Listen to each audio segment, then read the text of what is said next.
Welcome to episode 6. When is it a good time to give roses? It's me, Dominic, and myself, Hirame. we're missing our third person. Our third, the third wheel's gone, man. Come on. Gone. I had to drop the dead weight. No, I'm joking.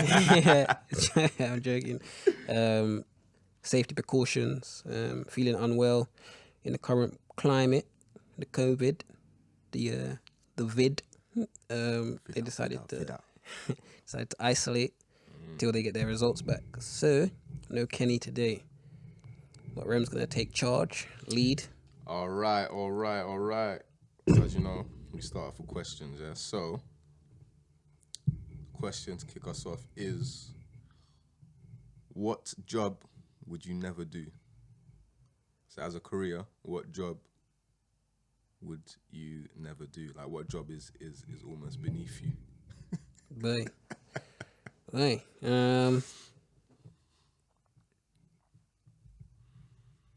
I think for me, yeah, I'll go first. The one that came to mind is, you know, those people that clean like sewers and that. Okay. I think for me, I couldn't. I think I would see a lot. You can imagine what people flush down their toilet, and you can imagine what people flush down their toilet and things. What if you want to, man? I mean, yeah, for me, Must be pure nastiness. yeah, man, like hella floaters and that. I don't know, man. I think for me, yeah, it'll be that one still. That's a hell of floaters, you know. Yeah, crazy.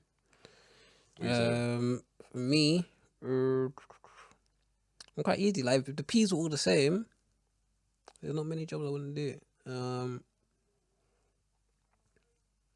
So you do. So if the piece is right, there's no job. So any No, job. don't is say cool. right. That makes it sound like That's what I'm saying. Yo, don't say the P's are right. I said if everything's equal, you hear me? Well, yeah, I'll firm that. Yeah, the P's are right. They're correct. We might do anything. Like if you want me swimming in them sewers, yeah, like a sewer rat, get me Master Splinter thing. Jesus. Then I'm gonna need bags upon bags. Something like at least 100 with the option for overtime. Boy, Give me 200 bags. you might definitely need the COVID. The Hey, COVID. bro, you're immune from COVID. Have you been swimming in shit for a job? Yeah, better smother that all over your face. Allow it, man. Some mother, you know. You think it's a little gravy thing? Boy, Right. where do you want to? What are you kicking off with? Let's connect it. Let's launch with. So, do you think that people are heaping more pressure on themselves by worrying about things they can't control? So I think we're in like a generation where everyone's like amped up at every angle to worry about everything, and a lot of people are just losing themselves in the worry, so they end up just panicking all the time. I think we have to learn to let what's out of our control remain out of our control. Yeah, 100%. I think though sometimes it's easier said than done. I feel like just kind of going through that. I don't want to say crisis, but like that moment where, you know, where you're stressing out or you're thinking about the worst thing that you think can happen because of a situation that you think is going to happen. I think sometimes, you know, because we always say, oh yeah, the easiest thing to do is breathe. Sometimes just that doesn't really come to mind for me. I think it's I don't know, man. Like it yeah, I don't know. It's I'm just kind of thinking in terms of what I do to kind of to get out of that to moment, get out of of that it. mindset. Yeah. No, yeah, that. But I think like it has to be what's the word? Like individualized. So people have to go through it and grow into it and find what works for them.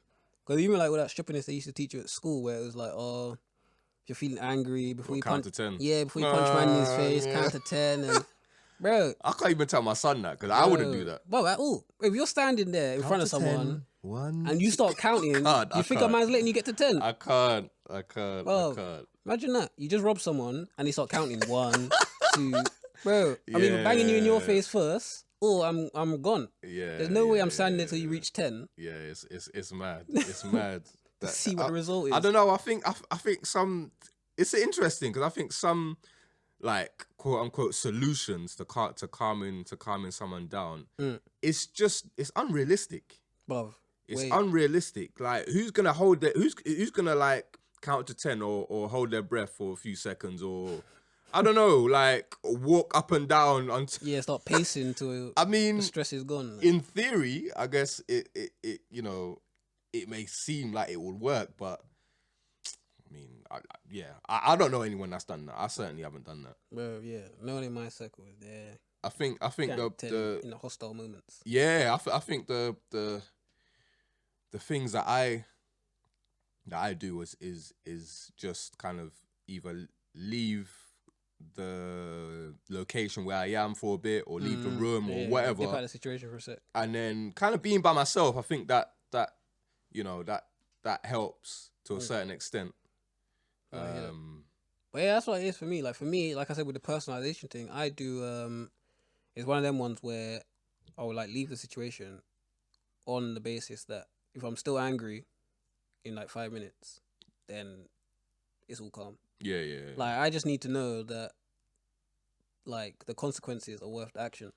So if it's like, you don't want to act on impulse and then you doing all this apologizing afterwards, because you flew off the handle. Yeah, exactly. So once I'm confident that this is all worth it, like it's all justified in my mind, then it's like fair game. So give yourself that space, analyze it, and if it's still making you fuming, then have to act.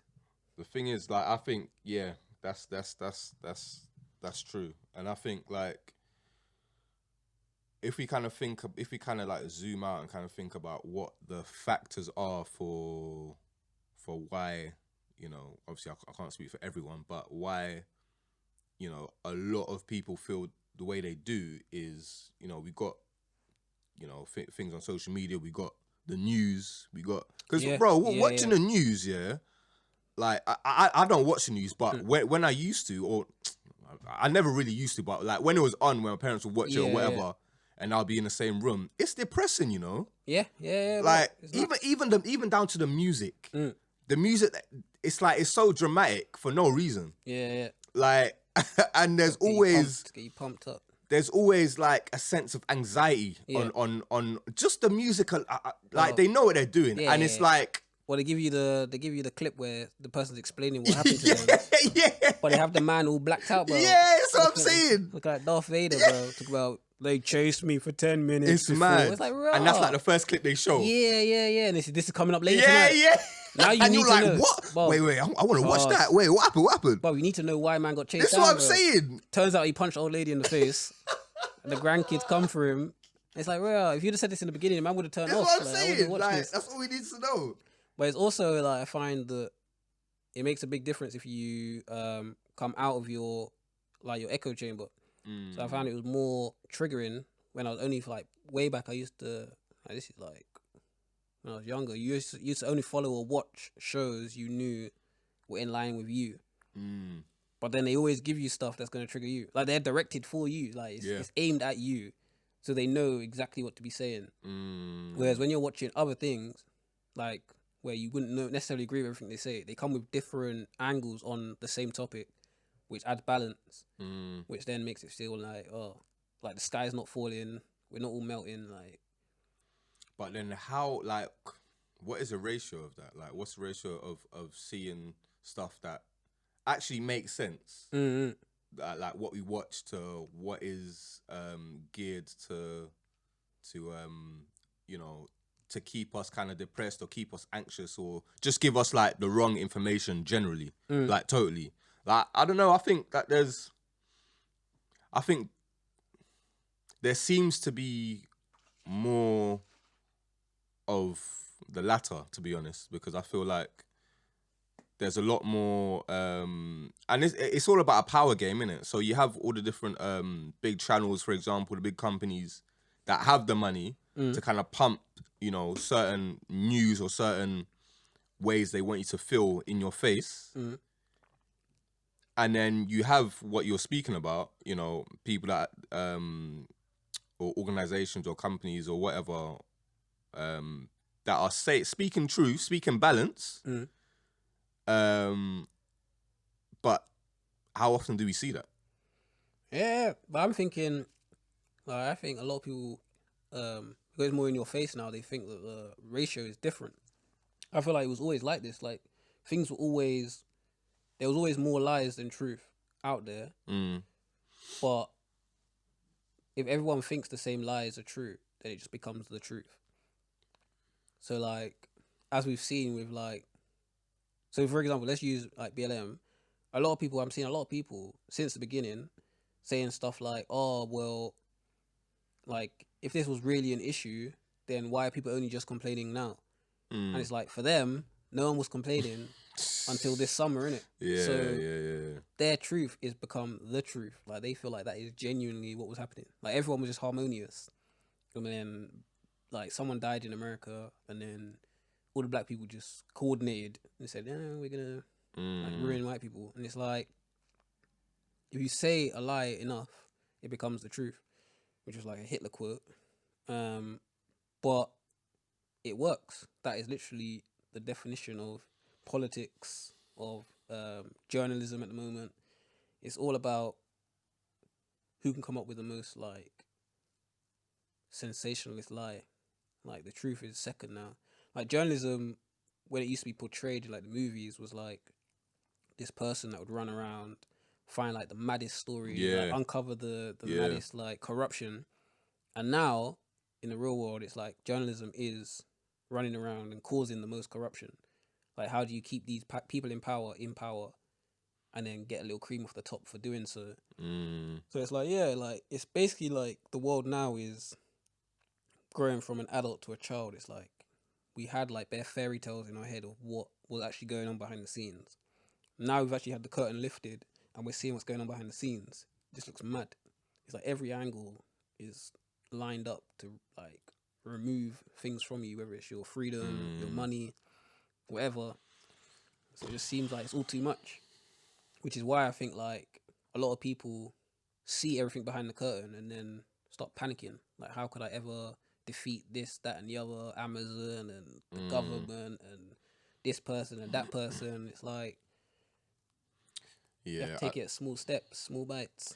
The thing is, like, I feel so in looking at let's look at history, but specifically Black history for the examples I'm gonna give. Like, looking at how assembled, you know, certain factions were. Like, you have like Garvey and the Black Star Line. How many people, thousands of people he galvanated. You have the Black Panther movement. And Malcolm X and how he kind of formed, you know, certain people behind him. I feel like, in a way, that seems in itself like a fairy tale because of how I was gonna say how long ago it was, but it was quite recent, to be honest. But like, in terms of how much time has changed and how much, I guess you can say, how much technology has aided the fact that, you know, there's a lot more spying on us for us not to kind of maybe get to that stage. There's a lot of what's that word? There's a lot of tools that you know, that powers that be used to kind of break us up, and not let us kind of chill together for too long, or, you know, speak on a subject for too long or whatever. And that's like the clever thing is like, so they learn. So like the system is never stationary. The system is always moving. So like if you look at like Malcolm X's day, is often like romanticized as like, yeah, he was just there and that everyone was united behind him, blah blah. But like, he was kicked out of the nation for like uncovering that what's his name? Forget his name now. I know you're talking about That's gonna annoy me. Elijah Muhammad. So yes, find out Elijah Muhammad was just basically pulling the wool over people's eyes, preaching one thing and doing another, and diverging from like the actual religion of Islam. Like so and he wanted himself to be as purely praised. he wanted to praise for himself, which is like really strongly against Islam. And he basically reached this epiphany after going to Mecca. So he did his pilgrimage to Mecca and then saw what Islam was supposed to be, like a pure version. And when he came back, he was like, rah, what's this? This is bare like of self sort of setup rather than for Allah, blah, blah, blah.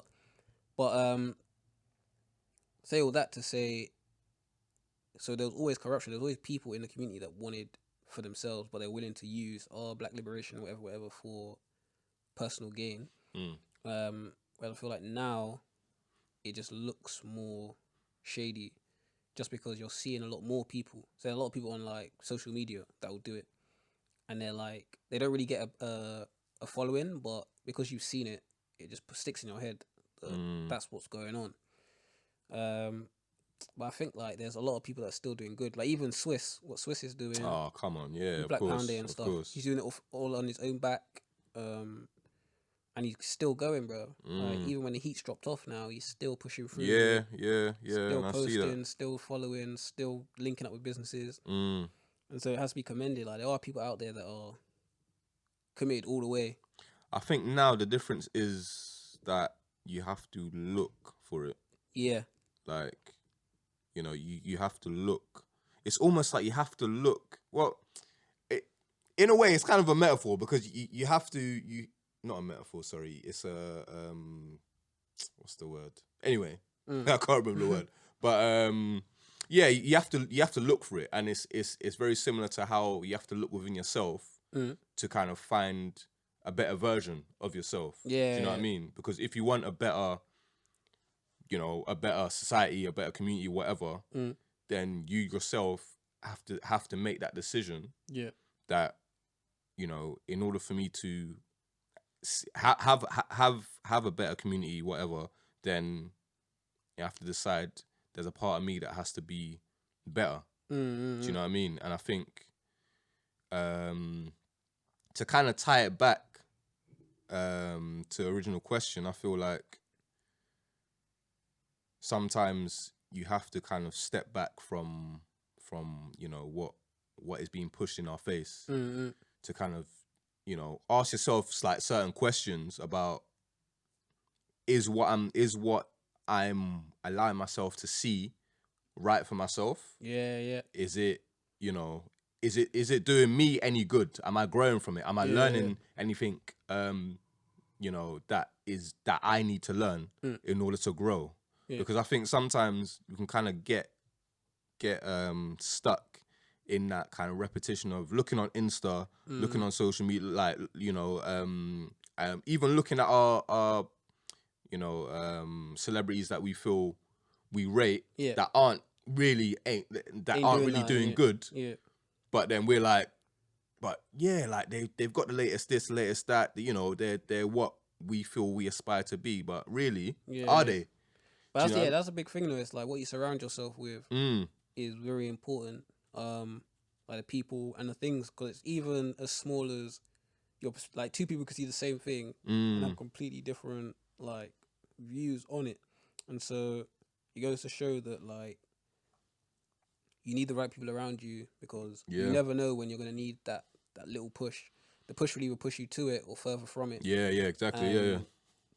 You won't even notice. Like there's a lot of times where you'll miss out on things that were within your reach, but you missed out because the people around you are telling you, you're gonna waste time doing that, bro. Like imagine you put all that time into doing that and the money and this and that, and then you don't get it, bro. May as well just like save the money, get me you could buy 2 Air Forces, get me little jeans, and you're good. Why would you buy, like, for example, if you wanted to, you were like in your head you were like really, really hyped and gassed to be like a content creator. They're like, wait, you're gonna spend how much on a camera and lights? Nah, man, come, let's just let's grab a drink and get some new trainers, Get me, go on ASOS, and that could be the deciding factor that sways you.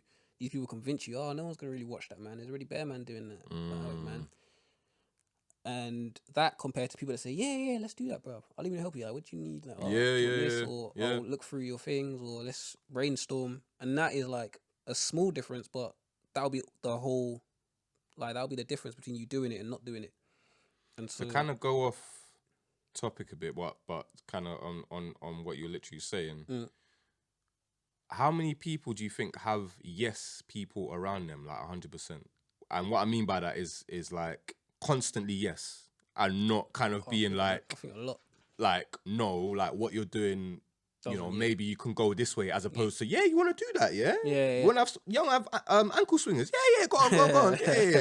Yeah. People rate you at school for that. Yeah, of course. Like, do you know what I mean? Like, constantly like saying yes, and not really. Maybe they're saying yes out of fear of you saying what? Like, aren't you my brethren? Like, like why are you going against me? Type thing, or maybe they're not your brethren for the fact that they're saying yeah all the time. Yeah, and they just want to kind of be around you, maybe for the profile you have or whatever. But I think that in itself is mad. No, I think a lot of people do have like those kind of people around them though. But I think that develops, right? So it's like a double-edged sword. It's like people are around you saying yes all the time, and then you grow accustomed to that. So then, if there's ever a time where they don't say yes immediately, you start to act funny. So they become used to just telling you yes, and you become used to just hearing yes. So now, whenever you meet other people that tell you no, it feels like an aggression thing. Like, but then I think I don't know. Like, this is why, like, sometimes, like, I feel like when people when there's people that give other people criticism and they kind of take it negatively, but it's not even said in a way, like literally the tone, everything is constructive, but it's criticism. Yeah, like how the other person receives it, like in a negative way. If like, I don't know, I'm thinking, if someone's like doing you good, isn't it possible to kind of rise above ego almost and just accept it for what it is, as opposed to not even looking at yourself and being like, what's he talking about? He ain't even on my level. She ain't even on my level. But do you know what I mean? But even people that do that though, that's what I'm seeing as well. But a lot of people, it's even more like, I'd say it's even more prevalent now. I think it's always the way, again, like what I was saying before, it's always been there. But now we see it a lot more where people are like, oh, he does what? Oh, bro, he's below me, bro. This is what I'm saying. Oh, so what? He only does a 9 to 5. This is what I'm saying. Man, blah, blah. Or he only owns X amount. Oh, yeah. He's still, he's only living in a flat. But so it's like a lot of people are just, it has to be a competition at all times. But they're competing with people that aren't competing against them. Yeah, exactly. Like, they're competing and no one else, like, you're running a race and no one else is running. No one else is interested. Yeah. And it's like, that kind of stuff is mad. Because these people are never happy. But like, when they're closest to happiness is when other people feel sad around them. And so it becomes like a really dark like system to be in, or setup to be in. That's a dark, selfish place, boy. I'm telling you. But it becomes peak, because if they're ever around people that are equal to, in their head, or equal to or better than, they feel like they got nothing to live for. So they end up having to surround themselves with people that are like quote unquote beneath them. But then they in turn treat those people like they're less than. Oh yeah, exactly. So it becomes like a really messed up. That's one tricky, evil game, boy. I don't know, because like you can have, like you said, you can have people around you that you kind of want to keep close, but yet you're kind of pushing them away, but you kind of want that kind of warmth from having a lot of people around you. It's mad, you know. It's mad. It's mad. Yeah, it's mad. It's nuts. It's mad. And I think to kind of segue, like, you know, holding people at a level where people don't hold you is like, I think, it's something I've been thinking about for time. Because of certain like situations that's happened. Like, for example, so So when my niece passed, like there was a time where like, you know, like certain of my brethrens that I regarded as my brethrens at the time, like shouted me and were like, oh yeah, you know, apologizing and you know, just condolences and all that. Yeah. And they said, oh yeah, I'll come and check you, innit? See how you're doing. Yeah. Did they come? Bruv. There was alright, so one guy, I call him a guy, not even my brethren anymore. Was like, yeah, like, you know, I'll call you, I'll call you and I'll come and check you tomorrow. Yeah. The day came, like nothing. And I was like, okay. But for me, like one, that was mad disrespectful. And two, like that hurt my feelings type thing. Do you know what I mean? Like the fact that you know the situation, like whether we've spoken or not, like for how much time before that, you know the situation, and you said you're gonna do something. Yeah, you should follow through. You know, and you know, even irrespective of why they shouted me to say they're gonna link me up. Yeah. Like irrespective of that, no matter what it is, you said something. You should stand by. You should stand by your word. And even if you can't like communicate in it, just shout me just to say, you know, you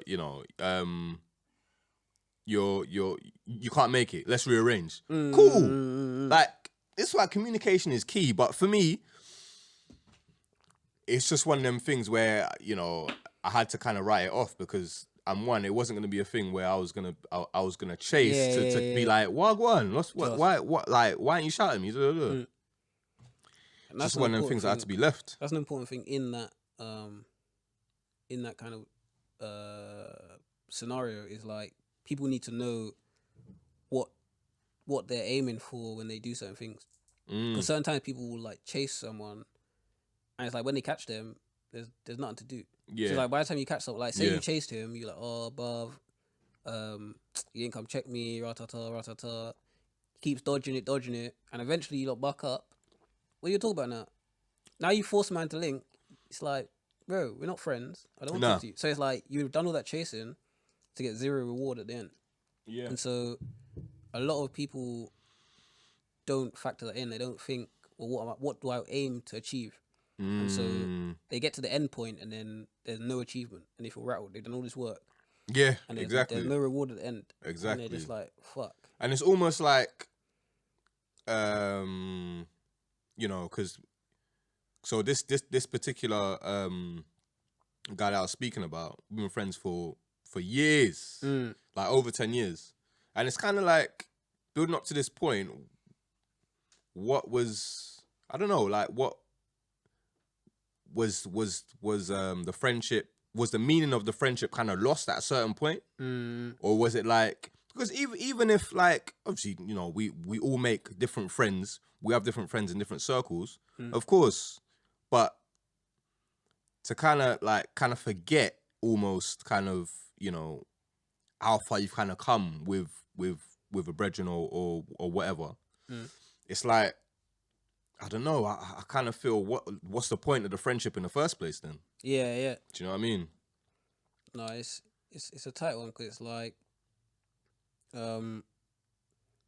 if you hold someone well above like you think, oh, they're so sick, this, that, and the other, that can be just as detrimental as when they hold you as like you're super sick. It's true, you know. It's like it's true. Friendship has to be level, otherwise it just becomes toxic. But then, is that saying there's no point of expecting anything from a friendship then?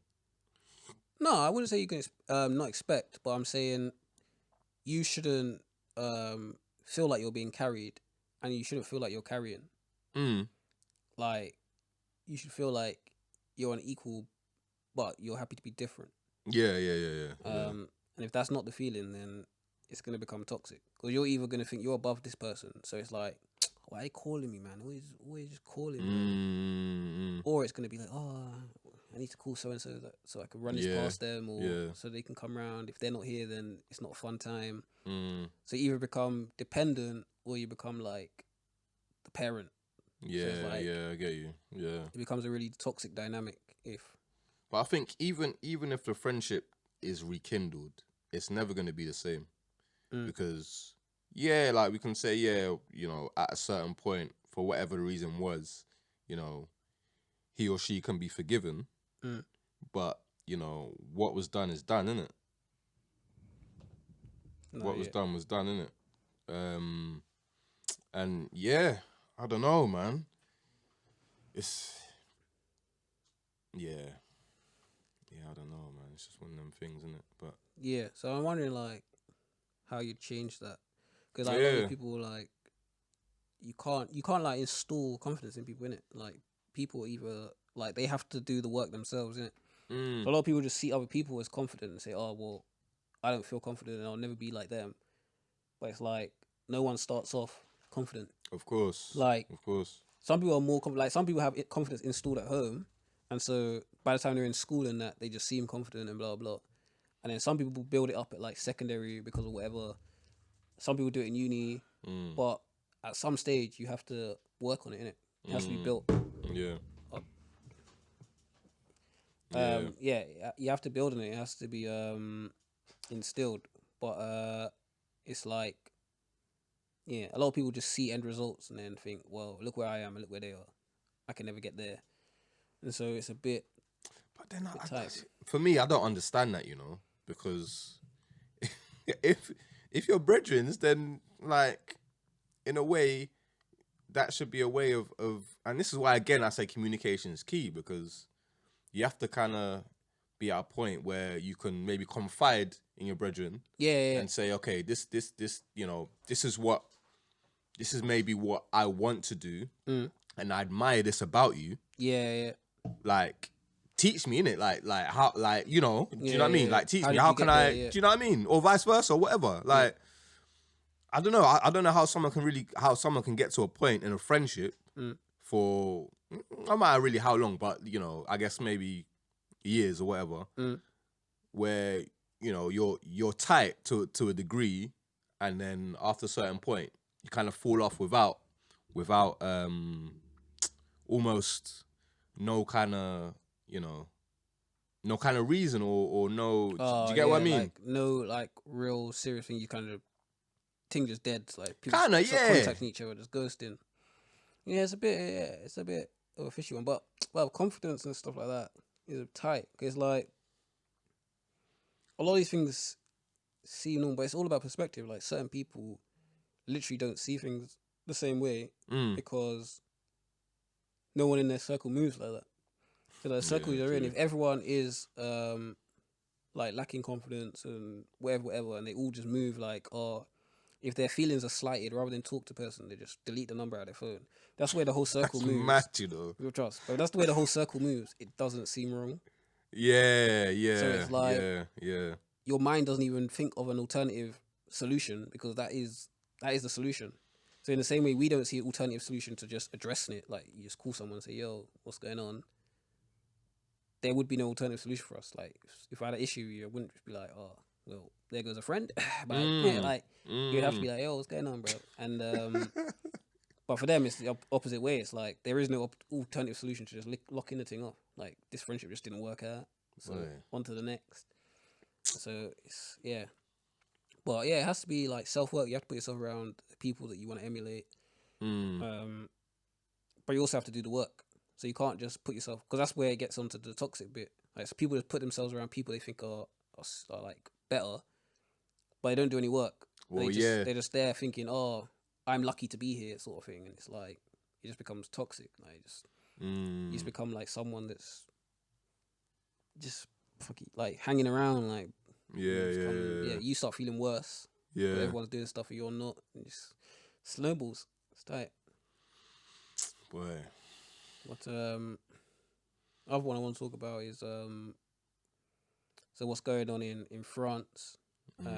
So the riots in France. So essentially it stemmed from a culmination of things. So Macron brought in a proposed bill that was going to be about making it illegal to film police officers at protests, specifically, but filming them in general. That's mad. And then obviously during that, when people were like debating that and kind of finding negatives about that, there was a black guy that was beaten up by police in a studio for not wearing a mask. So he was on the street without a mask, and then the police approached him, but he was like, "Yeah, I was just in the studio. Like, I think he came out to like either take a cool or have a smoke or whatever it was." But anyway, so when they approached him, he's run back in the studio after the discussion, and they followed him in, and he just started thumping him up, bro. How many police? It was 3 of them, and they just worked him up. But luckily, the studio had cameras, and so the video was released online. But then for the protesters, they were like, exactly. So if there was no video, what would happen to officers? And it turned into like big protests. And in the end, he's like postponed the bill. So like he's dropped the bill for now, and they're gonna go back and look at it and blah blah. They're probably gonna still try and bring it through later on, but for now, it's dead. But was that because specifically of that case? No, it's because of the riots. Like how Oh, big. right. But Okay. The case helped to like amplify the riots, made it national, like international news, number one, but also they started just burning everything. So everything in their path were getting burnt up, and police would have to lick man in the head with truncheons, and then police getting thumped. So it was all spiraling. So he kind of had to appease people by, I'll put it to one side for now. I'm gonna have to look at it again in the future. But yeah, it's scary to see what the end goal was, because the way he put it, he didn't like have an epiphany and say, "Oh, that was the wrong thing to do. I'm gonna let that go." He's like, "Yeah, we're gonna have to at some point something like this has to come in. So at some point, we're gonna have to make it so that you can't capture police." But all the while, police have cameras. Oh yeah, no. Oh, they don't have cameras over there. No, not the riot ones. So that's where a lot of the badness was happening. Right. Okay. But even the ones on patrol, they have like a really strong culture of like corruption. So like in France, it's really weird. So I didn't even know this yet, but I found out that why it's such a big thing is because of how I don't know what you call it, a constitution basically. So they're all about like liberty and freedom, blah blah. They see everyone as French, innit? So they don't record race. So when someone gets thumped up or they just stop and search, there's no race in it because they say everyone's French. So it's been a big issue with like black people have been saying, "Oh, we've been stopped unfairly and disproportionately." There's no record of race. Yeah, so they can't say, or they could never say how many. Like here, they'll say, "Oh, whatever it is, 10 times more black people are stopped than white people in London." Whatever. There, they can't say that because they literally don't collect that data because we're all French. But the black people on the street are saying, "Well, that's not how we're being treated. We're not treated like we're just French. We're treated a certain way because we're black." And so all of these things are like building on top of each other. But it's like, how are they going to get out of this now? Because the reason why they don't collect data is because it's a fundamental of the Constitution, so they can't go against that. But black people are also saying we're getting violated disproportionately because of the colour of our skin. So how are you going to stop things based on race if you don't see race? So it's like, yeah, right now they're in a catch-22. That's going to be very interesting. And with the way riots and stuff are going, it's like something's got to give. But what will it be? Who knows? But it's not looking great. I don't know, man. I think that whole I don't see race thing is a major problem, you know? Like just in general. Yeah. Like how someone can say, "Oh, I don't. Oh, you're black." I didn't know that, you know. Whoa, I never knew that. All this time. Oh, that's why you talk like that. All right, bro. Like, come on, man. What do you mean you don't see race? Of course, I don't know who they're fooling, man. Like, no, but the worst thing is they say it like you're supposed to congratulate them. This is what I'm saying. They're like, "Oh, I don't even see color." Like I'm supposed to be like, "Oh my god, you're the first. You're the best. You're sick, bro." It's like you're what? What do you mean you don't see color? Everyone else sees color, bro. Yeah. So it's like you're the only one. And how does that affect? Like, how does that help me? This is what I'm saying. It doesn't at all. I'm still getting in fact, it's violated for my dangerous. color. Yeah. It's very dangerous. It just lets you skate through. Like, Exactly. But yeah. I don't need to intervene because color don't exist. It's Yeah, like, exactly. Color exists to this brother, so you're either with him or you're with me, bro. No. So yeah, it's a bit mad. But they seem to be, because the worst thing is, or the funniest thing is, Macron was like, hailed as like this liberal don when he was put in, so like a centrist liberal. But like all the laws that have been coming out, so like even with this thing with like Islam, that was all mad, and he brought in that law. But then even when he was antagonizing them with Charlie Hebdo, and all these kind of things, it's all like everything's just being ratcheted up. So the pressure is just increasing and increasing and increasing.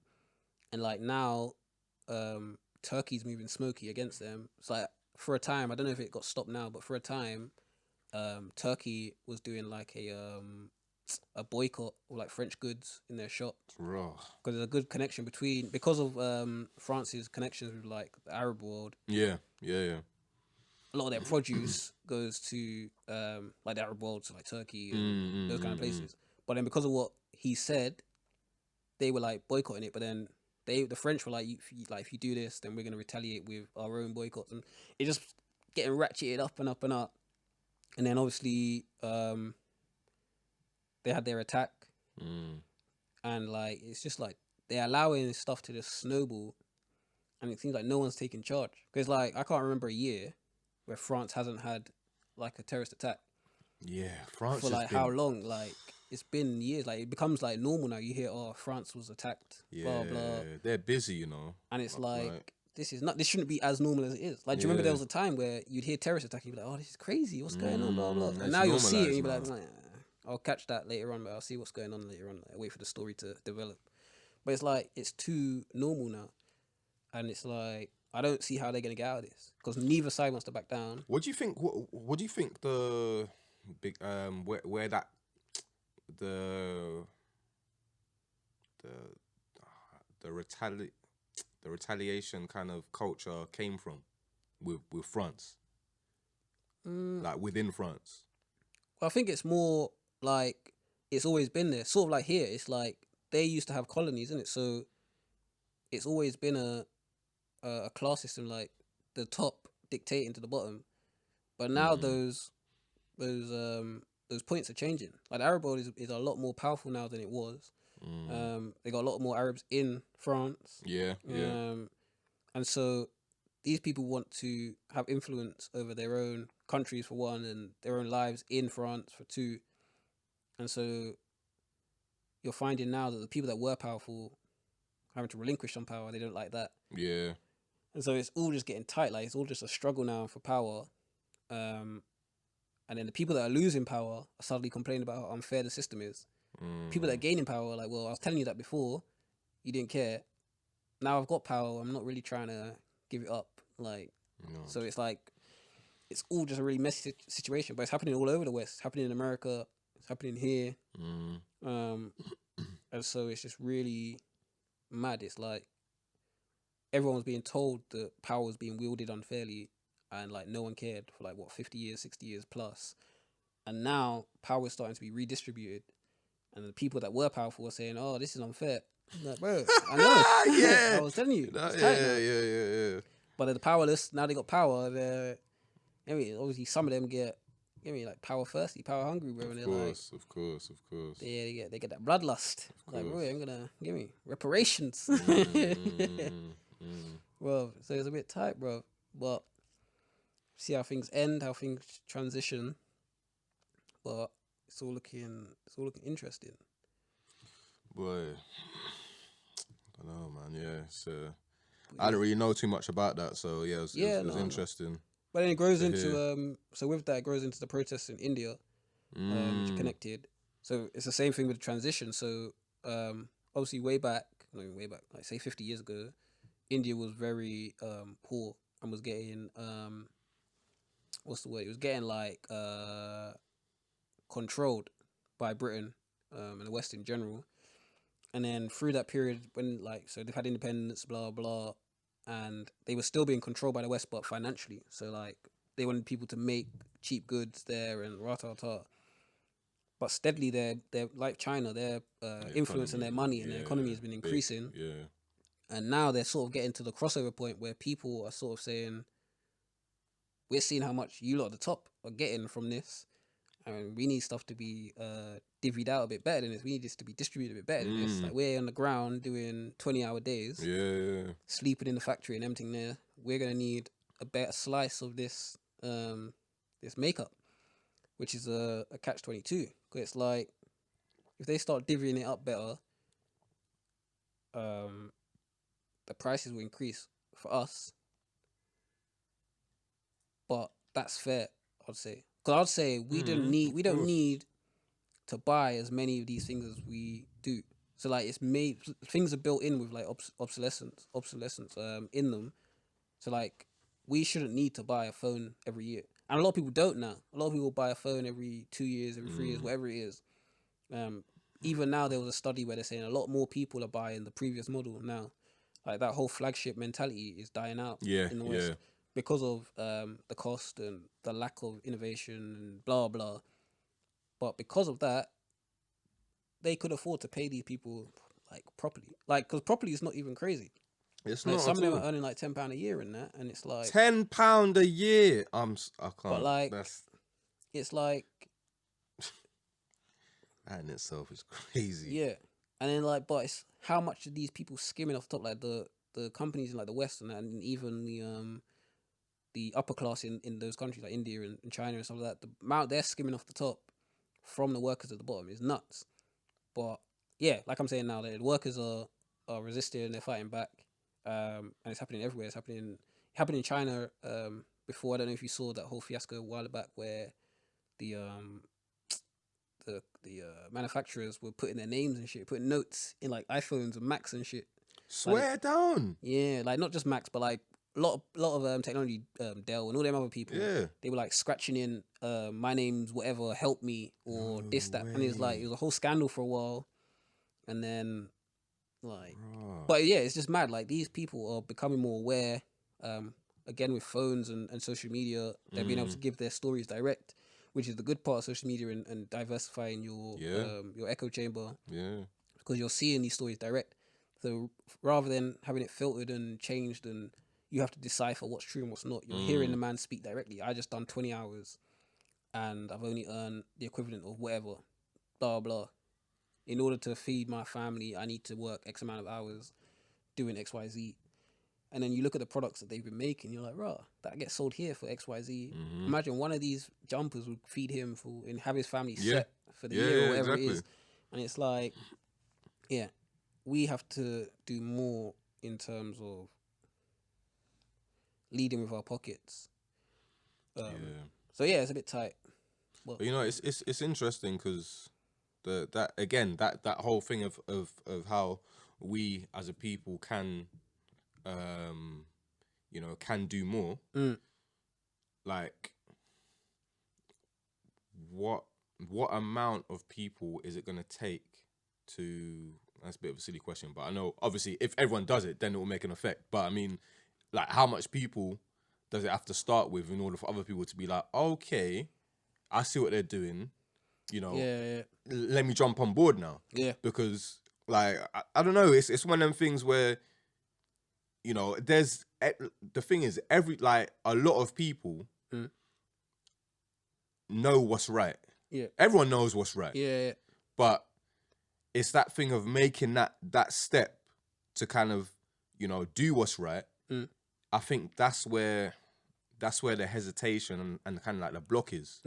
Because if one person makes a step, then maybe like a lot of things kind of happen. And I think this is where we can kind of look at like people that have been before us in terms of making that, that being a pioneer in their time and making that step.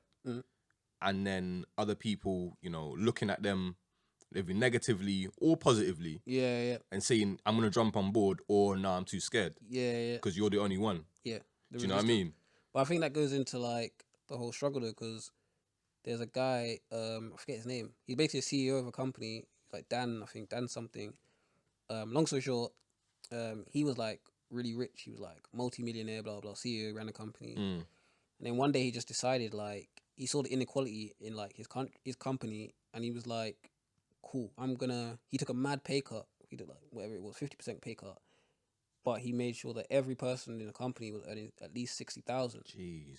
So from the janitor, the bottom to like the whatever the lowest ranked thing, minimum was 60, and then obviously there was, but the pay gap wasn't mad. Like everyone was within a range that was decent. Yeah, yeah. And then what he found was, because this is like a long time ago he started it, so it's like run its course, like not run its course, but the evidence is there. Yeah, yeah. People worked harder, so because, and a lot of people weren't taking sick days, so Yeah, exactly. they didn't take days off now to pick their kids up from school. Yeah. Because they could sort it. They had the money to sort it. Yeah. Get someone else to help, like family member, or they could just pay. They for could pay for it. Yeah, pay for a nanny. They could do better. So their productivity went nuts. So he said he didn't even lose any money. Like even paying them all that more money. He must have got paid back. Of course. He made more. But it's like a lot of people won't do it. A lot of companies won't do that because the pyramid setup is like, if you allow the poor or the lower class to be earning the same as you, the fear is that they will like there'll be no, they'll surpass you. Yeah, because a lot of the time the rich are no smarter than us, but they have the resources that put them in a position where they can act on a lot of the thoughts they have. Yeah, they can go around just copywriting stuff, and that's happened to a lot of people.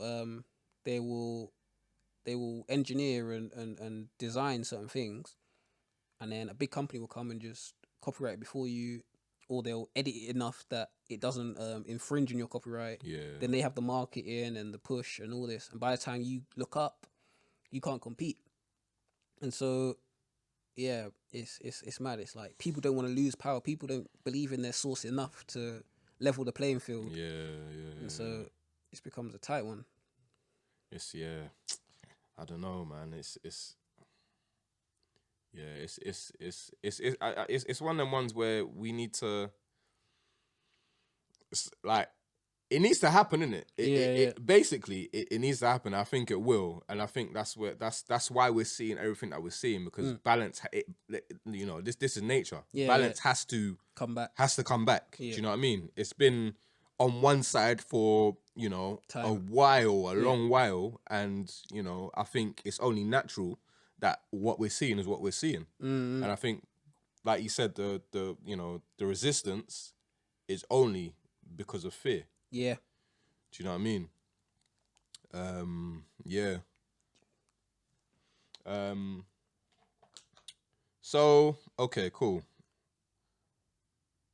Where should we go? All right, cool. So, yeah. When is the right time to give roses? Headline. Title of the show and that. The title. And I've been thinking about this for a long time. Like, when is the right time to give roses? And what I mean by that is, when is the right time to give people their accolades?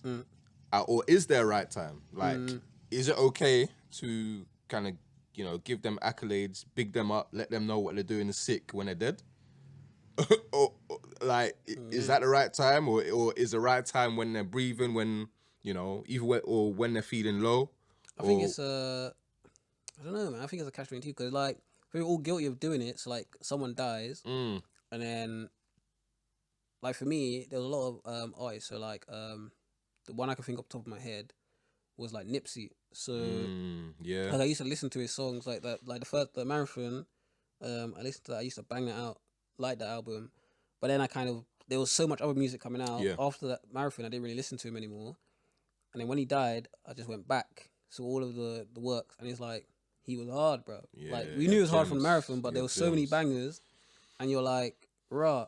Like, had I been listening to this as he was alive, when he was releasing them, this would have shaped me. Like, this would have been sick to listen to this. There were certain moments I'd have been 30, and when I'm driving, and this, that, and the other in certain parties.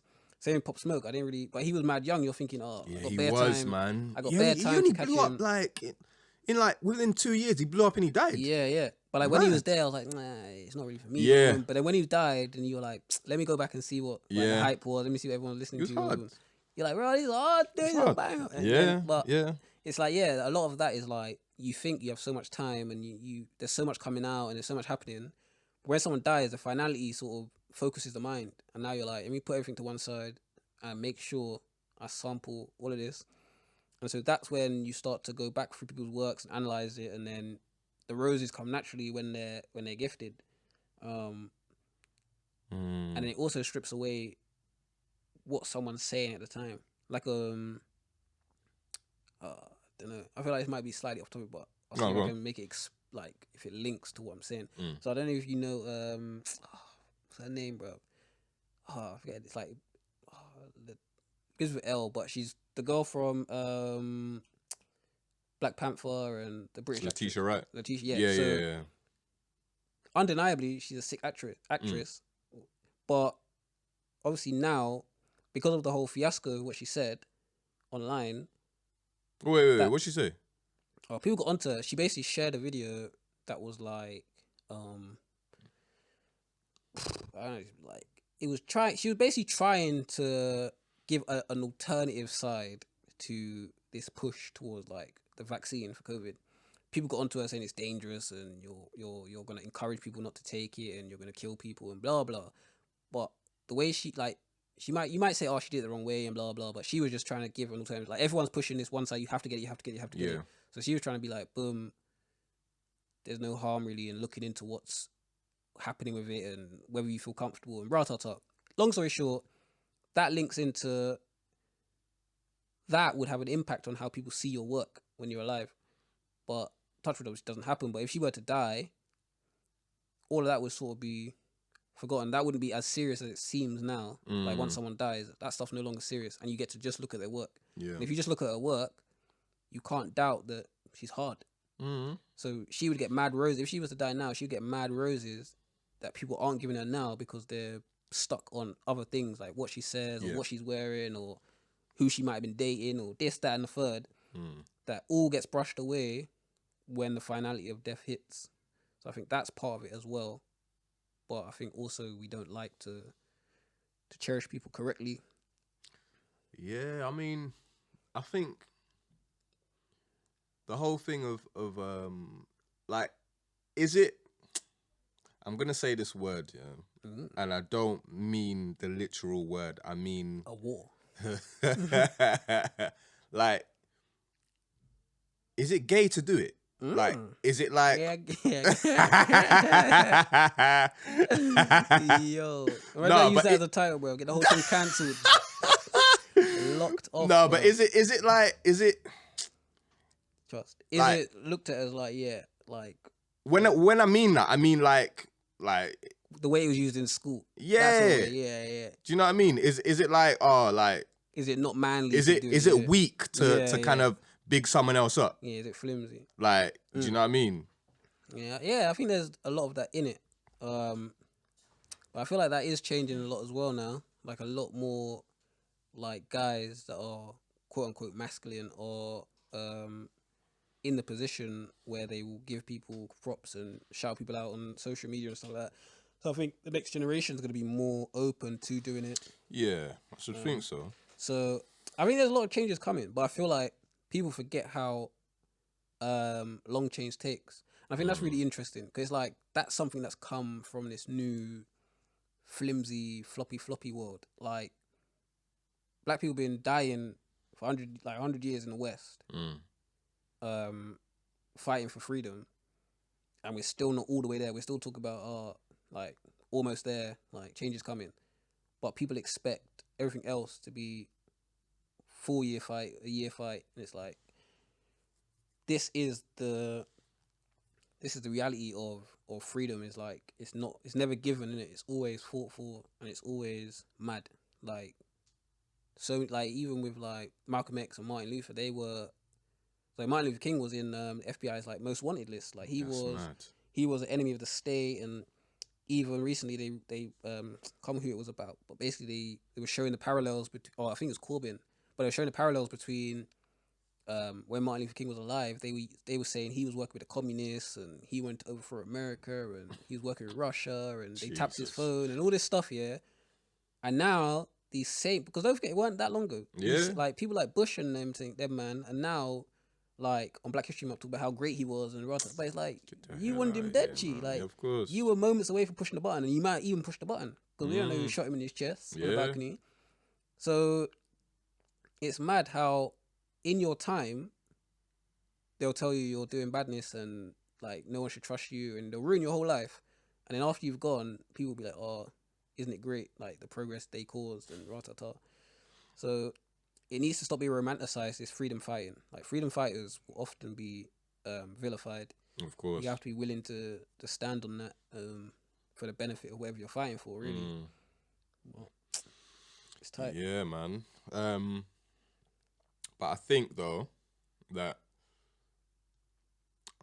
we kind of need to get past this whole thing of holding back, because once people are gone, and especially once people are gone that you love, they're gone, innit? Yeah. And it's like, you know, who knows what you could have said may have. Who knows what people are thinking, innit?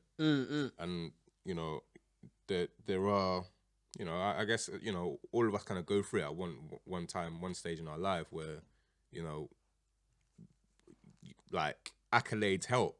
Do you know what I mean? Like big someone bigging you up helps. You don't know where that person is in their life at that moment. Yeah. Do you know what I mean? And I think it's so important to kind of have that in mind and not really hold back at all.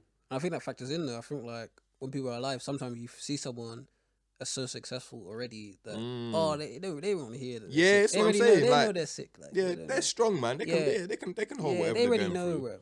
It's like it's like I don't know. It's weird though, because like I would never feel like I would actually would. I've been thinking about it. I would now, but like you asked me like I don't know 5 years ago, 6 years ago, I would never feel to tell Denzel or something. Oh, you're a sick actor. Like, he knows he's sick. Yeah. He knows. But like you never know. Like it might never. Or like if you like single out a specific film or a specific moment, they might have been unsure about. Oh, I don't know if that crying looked realistic enough, but it's true. You're like, no, that was hard. Like that really boom, boom, boom. Yeah. And so like even people at the top of their game, encouragement could be the difference. Like, it's always worth just saying it. Because even if they don't care, at least you said it. And then if they do care, like that could be the thing that changes. Yeah, 100%. 100%. And I think like Dave Chappelle said, like, this was when he said, in fact, this was when he said he didn't want to do the Chappelle show ever again. He was like, he was on set, he was doing a sketch. Yeah, the Pixie. And someone, like, he didn't know who it was, but someone just burst out laughing. Yeah, and it was like, that laugh was the moment where he was like, you know what, I can't. Yeah, do you know what I mean? Mad, like, racially sensitive sketch, and then they laughed at the wrong moment. They laughed before the punchline. They kind of like essentially they laughed at like he said black, and they're like, oh, It's like, bro, being black wasn't the punchline. Yeah, like, exactly. What are you finding funny? Do you know what I mean? You laughing with me or at me? Do you know? And so that's when he left the 50 mil on the table and dipped. Boy. But look at the corn he held, bro. Yeah. So now all these papers and that loving him off. Oh, like what a great guy, so insightful, all this. But they would call him crazy, a crackhead, left, right, and center. And he said that nearly broke him, bro. Of course, he had to go back. He had to go back to Africa and chill for a good while. Sat down for time.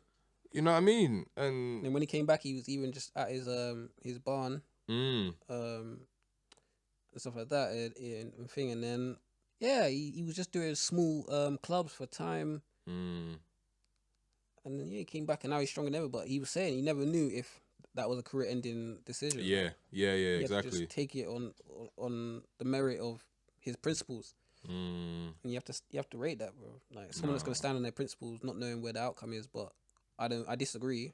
It's something that you're not seeing a lot now in the top tier. No. Like, a lot of people are saying, "Oh, well, I took the money, and even though I didn't like it, I continued all the way through. I pushed all the way through." Yeah, and I think that's where kind of resenting your art form can kind of come to play, where you know you kind of feel I must continue through even though your heart's not in it at that time. Do you know what I mean?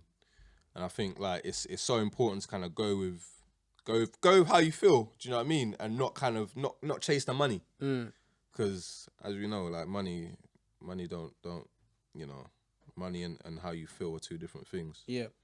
So but yeah, man, going off that. Like, obviously, as we know, Chappelle Show / Netflix / HBO. So what had happened was, Dave Chappelle.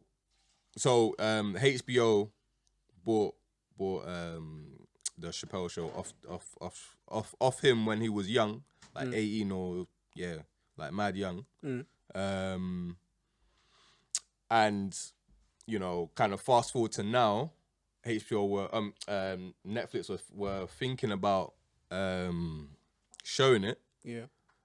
And then Chappelle, obviously the feelings that he had towards it now, thinking back, like, you know, I was young when I signed the deal, when he sold it, you know, potentially the lawyers that he got were kind of backing the HBO side rather than being impartial. Yeah. And yeah, so he's kind of saying, you know, if you rate me, you know, if you believe in what I do, if it comes on Netflix or if HBO show it, then don't watch it. Yeah. Don't watch it. Don't give it them clicks. You know what I mean?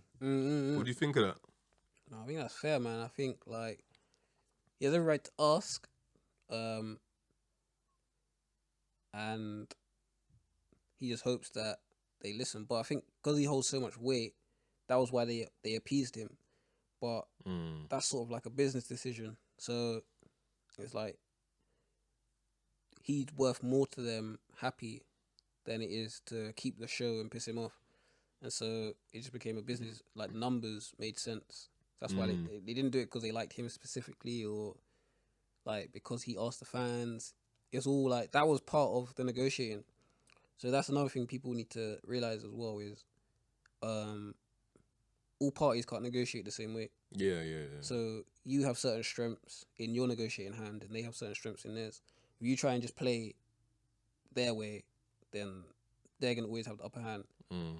So that's like, you see it with all of these like creators at the moment, like this new like batch of creators. So like Dave Chappelle's moving into that sort of realm where he's creating a lot of stuff. Again, like obviously he created Chappelle Show and stuff, but he's creating a lot of stuff. So like when he did the what was it?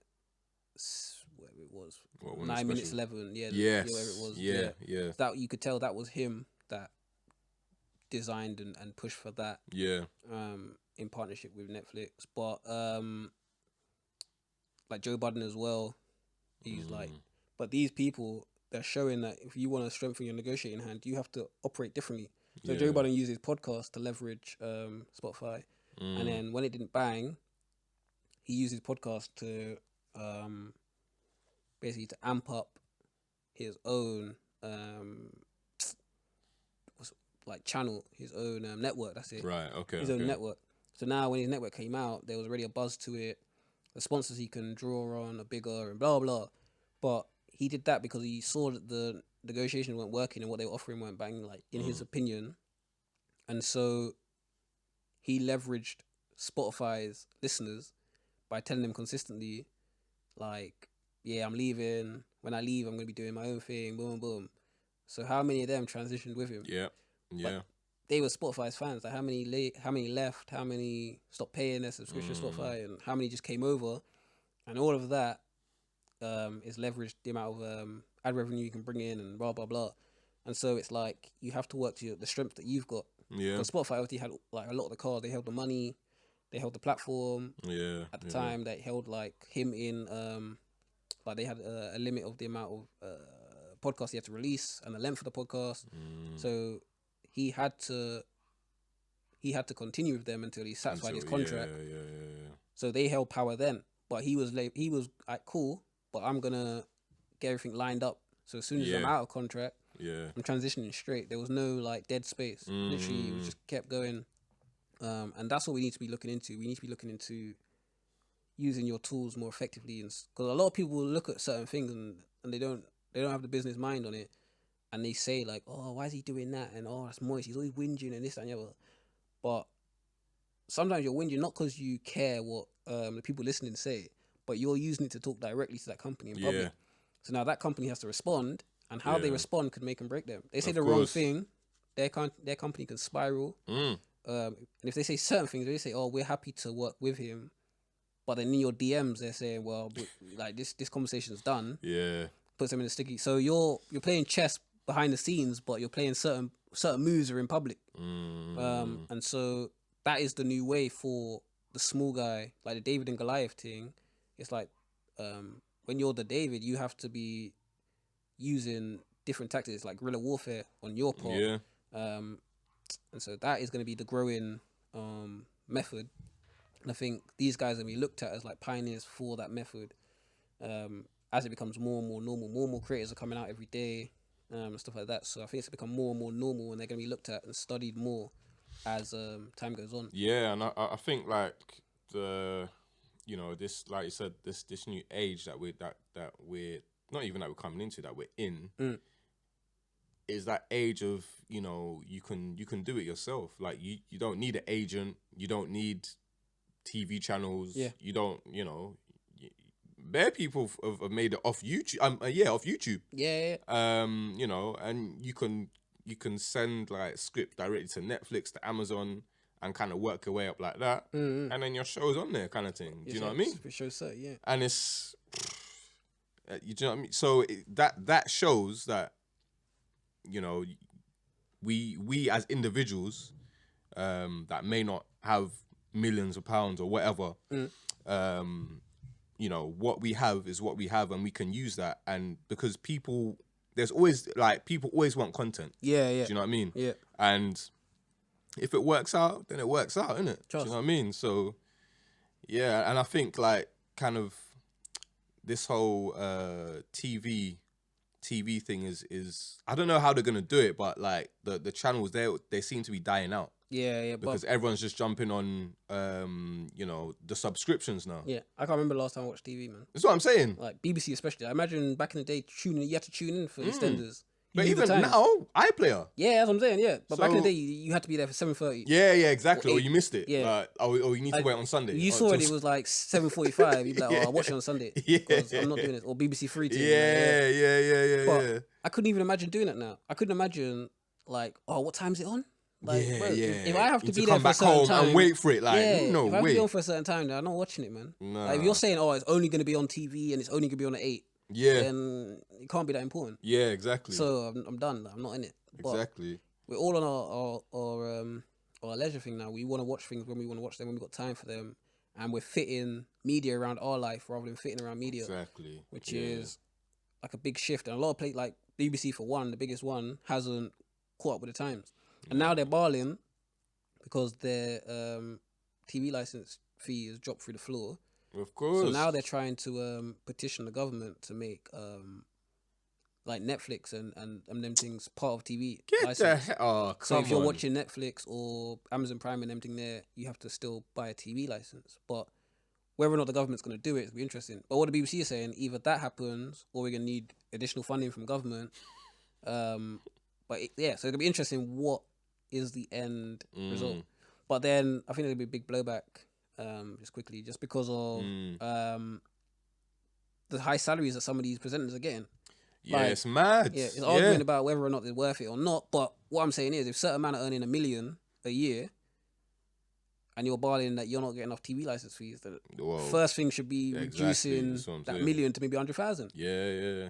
Like, if you're telling me that this is publicly funded, then how does he justify being on $1 million a year or 900,000 a year and this, that, and the other? It's like, they'd have to do at least both. If you want more funding from the public, especially in these kind of times, you're gonna need to be dropping everyone down to like 100,000. And if these people are saying I'm not working for that, cool. Great. Exactly, you'll find someone else that will gladly accept that. Yeah, how many people, like content creators, could the BBC bring in? That's what I'm they saying. said 100,000 for everyone. That's what I'm saying. So people will gladly accept that, bro. But we'll see what happens. Because like I'm saying, everyone's greasing it, everyone's hands, isn't it? It's like, no, like the people that made the decisions on pay are on mad pay, so they want to reduce the pay. It's mad. Boy. Yeah, man. The last one I want to talk about was so the fact that like Lloyds Bank has just released information on its pay and its pay structure for like based on race. It discovered that there's a disparity of 20%, so 20% difference between the pay that black people receive and their colleagues. But because they're the first company, the first bank, sorry, to release data based on race, I would have to assume that the other banks are doing at least the same or worse. Because a big thing about the banking industry is it's mad closely knit. So although a lot of stuff isn't public, they're all doing the same thing. So it's like you can move between like these big banks, and the proportions are often the same because they're all competing with it such a narrow margins. Everything's pretty much the same. So I'm going to assume that HSBC and all these other men have similar disparities between their black colleagues and their other colleagues, which is wild. That's mad. I don't even know how they even got. Wait, so how did they like release it like openly? Oh, so they were supposed to release this from time. So this was one of the government's like initiatives from way back, but all of these companies were essentially saying, "Oh, it's like because they're supposed to do it for women, so between men and women, Right, and okay. between race." But basically, they were saying, "Oh, it's hard to collate this data, and oh, the data doesn't tell the whole story, and all this kind of stuff." So basically, they were dragging their feet for bare long, and for whatever reason, Lloyds is the first one to just say, "You know, fuck it, all this," and it turns out, that, we paid 20% less. 20%, you know. So like the only mad thing I could like think, if I was to think like a wild scenario, is it'd be a wild scenario if Lloyds had like looked across the aisle and seen everyone else was on 30-40% and said, "Wow, if we get out now, yeah, we'll hold a little corn, yeah, but everyone else is gonna hold smoke, like they're gonna look mad." So that would be a sick like it'd be bad obviously because everyone else would be on a mad rating, but it'd be like mad like business acumen. It'd be a sick business move to get out ahead of the competition, knowing the competition is gonna look crazy. Yeah, that's mad. So that would be the only thing I could see where it would make sense why Lloyd's come out way before everyone else. Yeah, because it's you know there's always gonna be more that's gonna flood out. Because there's no like why now are they doing it? Yeah. Do you know what I mean? Like I think the timing of stuff is always interesting. So important, yeah. And especially with these big corporations because they know what they're doing. And they nearly got shares to think about. 100%, of course, so of course. There has to be a business move. Yeah, 100%. So I'm thinking 100%. they must have seen something or heard Yeah, something. of course. And they think, if we get out now, it's gonna be much better than if we hold this for longer. Yeah, I wouldn't be surprised. Because no one was even shouting like that to hear. Like, it's not like people were really calling, like, how much you paying your black staff? Like, no one really shouting. So why they came out of it now, when they've been putting it off for so long, is that's very interesting. It is. Well, it would be crazy to see, like, HSBC is 40%. Imagine. It'd be nutty. Because then Lloyds would be out there splitting, boy. We don't look too bad now, do we? BLM, mate, BLM. Wow. Yeah. So it's nuts. But it's also wild how this happens as well, because that's going to be like the devil's in the detail. Because obviously, it's not going to be written in contract. If you're black, 20% less. So it's going to be, how have they made it structurally But this is what I'm saying. How has no one clocked it? Like, and how is it that if anyone has clocked it, how come they've been able to keep it stum? Yeah. For this time? Well, it's nuts. Because don't forget how many contracts are dished out. Like, say you're the manager for, I don't know, some branch here. You will see contracts for everyone you employ. Exactly. And you're seeing, 30 grand, There's and then a different one. difference. And you're like, wait, what? And then you'll see this every month, every couple months, whatever. Dun. And you're like, how come every time it's black, it's this much? Yeah. When they're not black, it's this much. Like, I don't know what, like, someone must have seen this. They literally work the numbers. Yeah, like, exactly. And you're telling me that no one clocked. Hey, this is a disparity. Come on, it's man. Mad. But they managed to keep that quiet. Sounds weird, man. Sounds like a mazine. But it's what I'm saying. Like, I think like it's no matter how long, truth will always come to light. Like no matter how long. Yeah. So I think like whether they've been forced to hand or whether it's a mishap or whatever, I don't know, man. But it's always gonna be interesting to see how things unfold, man. So in conclusion. Get better, Kenny. Get better. Trust. Cover your mouth when you cough. Trust me. They'll be spreading that. They call you a super spreader and everything there. Nah, she'll be here for the next ep. Hopefully. I hope so. And also, give roses to those that are around you, man. Come on. While they're here, man. You never know when the clock's gonna stop. Yeah. I ain't a preacher, but I'm also trying to do the same thing. Do you know what I mean? So I'm mindful of it as well. So, you know. Yeah. Each one teach one. Yeah. Do you know what I mean? So, yeah, we're done. Yeah. Cool. Soon. Peace.